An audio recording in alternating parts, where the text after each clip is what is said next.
विधानसभा के शीतकालीन सत्र में इजराइल और हमास को लेकर जेडीयू और भाकपा माले विधायक भिड़ गए। लेफ्ट के विधायकों ने गाजा में मारे गए लोगों के लिए शोक संदेश पढ़े जाने की मांग की, जिसे लेकर बीजेपी विधायक भड़क गए। जेडीयू विधायक ने राष्ट्रद्रोह का केस दर्ज किए जाने की मांग की है। हमास और तालिबान के आतंकवादी इनका प्रचार करने के लिए इनके क्षेत्र आएंगे बिहार।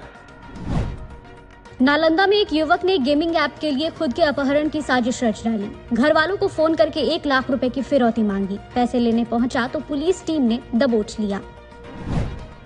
सिवान की रहने वाली 2 बहनों ने शादी कर ली। अब दोनों पटना में रहती हैं। शादी के बाद दोनों को परिवार वालों ने ठुकरा दिया। पटना एसएसपी को आवेदन देकर खुद की सुरक्षा की गुहार लगाई है। प्रेमी प्रेमिका की तरह पिछले 3 सालों से दोनों साथ रह रही हैं। अगर आप भी छठ मनाने घर जा रहे हैं और सामान ज्यादा है तो जुर्माना भरना पड़ सकता है। रेलवे सोर्सेज के मुताबिक 6 गुना तक पेनाल्टी लग सकती है। किसी यात्री के पास भारी सामान है तो उसे पार्सल काउंटर पर बुक करवाना होगा। सारे गुजराती ठग वाले बयान पर डिप्टी सीएम तेजस्वी यादव को सुप्रीम कोर्ट से बड़ी राहत मिली है। उच्चतम न्यायालय ने अहमदाबाद कोर्ट में चल रही सुनवाई पर रोक लगा दी है। बचाव पक्ष के वकील ने केस ट्रांसफर करने की मांग की है। पटना में मोबाइल रिपेयर नहीं करने पर पटेल छात्रावास के छात्रों ने एक दुकानदार को गोली मार दी। गोली सनी मोबाइल रिपेयरिंग सेंटर के मालिक रोशन कुमार के कंधे पर लगी है। कुल 7-8 राउंड फायरिंग हुई। डिप्टी सीएम ने जातीय गणना को लेकर लगाए जा रहे सभी आरोपों को बेबुनियाद बताया है। उन्होंने आगे कहा, सीएम को अगर आंकड़ा बढ़ाना ही होता तो अपनी जाति का बढ़ाते। तेजस्वी बोले, गृह मंत्री अमित शाह के बिहार दौरे से हमें फायदा हो रहा है। सीतामढ़ी में एक ही परिवार के 3 बच्चों की गड्ढे में डूबने से मौत हो गई। जान गंवाने वालों में 2 सगे भाई और 1 चचेरी बहन है। तीनों मिट्टी निकालने गए थे। इसी दौरान पैर फिसलने से ये हादसा हो गया। जिस व्यक्ति ने इस अपोजिशन की एकता को इंडिया गठबंधन तक लाया, उसको इग्नोर करके आगे का रास्ता नहीं तय किया जा सकता। बिहार के सीएम नीतीश कुमार के बिना इंडिया गठबंधन आगे नहीं बढ़ सकता है। ये कहना है पूर्व सांसद और बाहुबली आनंद मोहन का। उन्होंने कहा, कांग्रेस चुनाव में व्यस्त है। ये उनके लिए अच्छा हो सकता है, लेकिन राष्ट्र के लिए अच्छा नहीं है। मोतिहारी में बाइक चोरी करते रंगे हाथों पकड़े जाने पर भीड़ ने एक युवक की पिटाई कर दी। उसे पोल से बांधकर बेहोश होने तक पीटा गया। इस दौरान आरोपी खुद को छोड़ने की मिन्नतें करता रहा। पुलिस ने उसे हिरासत में ले लिया है। बिहार विद्यालय परीक्षा समिति ने मैट्रिक वार्षिक परीक्षा 2024 के लिए सेंटअप परीक्षा की तिथि जारी कर दी है। परीक्षा 23 से 27 नवंबर तक 2 पालियों में होगी। औरंगाबाद में आज केंद्रीय कपड़ा मंत्रालय के सहयोग से कालीन उद्योग को बढ़ावा देने के लिए कार्यशाला का आयोजन किया गया। कार्यशाला का उद्घाटन सांसद सुशील कुमार सिंह ने किया। श्री सिंह ने इस अवसर पर कहा कि भारत सरकार के प्रयास से अब ओबरा और अन्य स्थानों पर कारीगरों को बढ़ावा दिया जा रहा है। इधर पश्चिम चंपारण के कृषि विज्ञान केंद्र माधोपुर में क्षेत्रीय उद्यमियों और किसानों के लिए संगोष्ठी सह कार्यशाला का आयोजन किया गया, जिसका उद्घाटन सांसद डॉक्टर संजय जायसवाल ने किया। उन्होंने अपने संबोधन में कहा कि किसानों को वैज्ञानिक तरीके से खेती करनी चाहिए और कम लागत में वर्मी कंपोस्ट का उपयोग कर अधिक पैदावार लेनी चाहिए।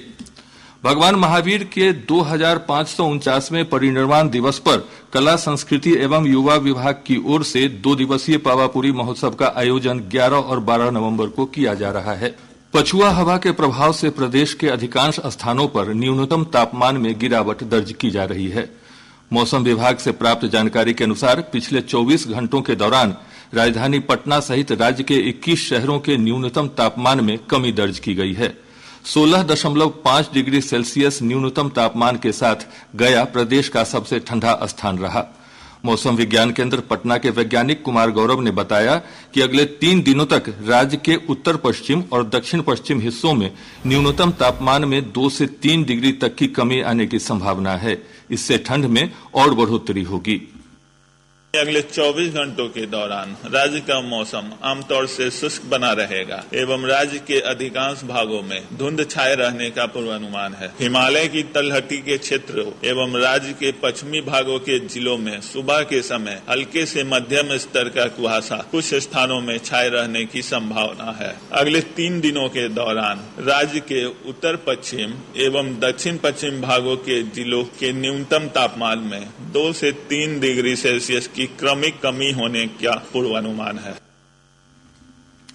राज्य में पिछले 24 घंटे के दौरान डेंगू के 300 नए मरीज मिले हैं। पटना में सबसे अधिक 160 मरीजों की पुष्टि हुई है। वहीं सिवान और वैशाली में 13-13 जबकि सारण में 11 नए मरीज मिले हैं।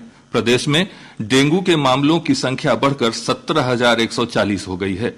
वरिष्ठ चिकित्सक डॉक्टर माधव धरवे ने लोगों से मच्छरों से बचाव करने की अपील की है। उन्होंने कहा कि डेंगू के लक्षण मिलने पर तत्काल चिकित्सक की सलाह लेनी चाहिए। इधर भारतीय वायुसेना का एक विशेष विमान राहत सामग्री की पहली खेप लेकर कल भूकंप प्रभावित नेपाल पहुंचा। 10 करोड़ रुपए की इस राहत सामग्री में तंबू, कंबल, तिरपाल के साथ साथ आवश्यक दवाइयां और चिकित्सा उपकरण शामिल हैं।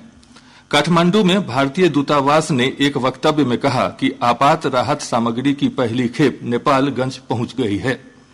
भारतीय राजदूत नवीन श्रीवास्तव ने नेपाल के उप प्रधानमंत्री और रक्षा मंत्री पूर्ण बहादुर खड़का को राहत सामग्री सौंपी। प्रधानमंत्री नरेंद्र मोदी ने भूकंप प्रभावितों की हर संभव मदद की प्रतिबद्धता व्यक्त की है। आने वाले दिनों में भारत और राहत सामग्री भेजेगा। नेपाल में शुक्रवार मध्यरात्रि के आसपास 6.4 तीव्रता के भूकंप के कारण 157 लोगों की मृत्यु और 250 से अधिक घायल हो गए थे। केंद्रीय बिजली मंत्री आरके सिंह ने सभी राज्यों से कहा है कि बिजली की बढ़ती मांग को पूरा करने के लिए बिजली घरों को पूरी क्षमता के साथ संचालित करना होगा। श्री सिंह ने यह बात नई दिल्ली में राज्यों और केंद्र शासित प्रदेशों के बिजली तथा नवीन और नवीकरणीय ऊर्जा मंत्रियों के 2 दिवसीय राष्ट्रीय सम्मेलन के उद्घाटन सत्र में कही। उन्होंने कहा कि पिछले वर्ष की तुलना में पिछले 3 महीने में बिजली की मांग 20 गुना बढ़ी है। श्री आरके सिंह ने कहा है कि आर्थिक वृद्धि बिजली क्षेत्र पर निर्भर है। उन्होंने कहा कि घरेलू कोयले की खपत और घरेलू कोयले के उत्पादन के बीच अंतर एक बड़ी चुनौती है। श्री आरके सिंह ने राज्यों से बिजली घर ऐसी जगह स्थापित करने का आग्रह किया है जिससे लंबी दूरी तक कोयला पहुंचाने और रेकों की उपलब्धता से जुड़ी समस्याएं उत्पन्न न हो। आवासन और शहरी कार्य मंत्रालय ने आज स्वच्छ भारत मिशन शहरी के दूसरे चरण के अंतर्गत स्वच्छ दिवाली शुभ दिवाली अभियान का शुभारंभ किया। इसका उद्देश्य स्वच्छ और पर्यावरण अनुकूल आयोजन के महत्व पर जोर देना है। इसके अंतर्गत लोगों को स्थानीय उत्पाद खरीदने, सिंगल यूज प्लास्टिक मुक्त दिवाली मनाने तथा स्वच्छता को प्राथमिकता देने के लिए प्रोत्साहित करना है। यह अभियान 12 नवंबर तक चलेगा। इसका उद्देश्य दिवाली के सांस्कृतिक महत्व के साथ साथ स्वच्छ भारत और पर्यावरण के लिए जीवन शैली मिशन लाइफ के सिद्धांतों को अपनाना है। बिहार सरकार ने सचिवालय सहायकों के सेवा नियमों में बदलाव करते हुए उन्हें सहायक सेक्शन ऑफिसर का दर्जा देने का निर्णय किया है। इस संबंध में विधानमंडल के चालू शीत सत्र के दौरान विधेयक पेश किया जाएगा। सरकार ने आज इस विषय को लेकर बिहार सचिवालय सेवा संशोधन विधेयक 2023 को सदन में सदस्यों की जानकारी के लिए परिचालित किया। सदन की कार्यवाही शुरू करते हुए विधानसभा अध्यक्ष अवध बिहारी चौधरी ने सभी सदस्यों से सत्र को सार्थक बनाने और अधिक से अधिक लोकहित के मुद्दे उठाने की अपील की। उन्होंने कहा कि सदस्यों को संसदीय गरिमा और परंपराओं का ध्यान रखना चाहिए। राज्य के वित्त मंत्री विजय कुमार चौधरी ने चालू वित्त वर्ष के लिए द्वितीय अनुपूरक बजट को सदन के पटल पर रखा। इसके अलावा बिहार जीएसटी द्वितीय संशोधन विधेयक को भी सदन के पटल पर रखा गया।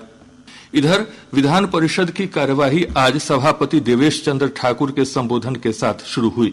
श्री ठाकुर ने सदस्यों से चालू सत्र के दौरान सदन के संचालन में सहयोग की अपील की। विधानसभा का शीत सत्र 10 नवंबर तक चलेगा। कल सरकार की ओर से दोनों सदनों में जाति आधारित सर्वे के सामाजिक आर्थिक आंकड़ों से संबंधित रिपोर्ट पेश की जाएगी। जाति आधारित सर्वे और बीपीएससी शिक्षक भर्ती परीक्षा में कथित गड़बड़ी को लेकर विपक्षी दल भाजपा ने सदन में मुद्दा प्रमुखता से उठाने की बात कही है। इसे लेकर सत्र के हंगामेदार रहने के आसार हैं।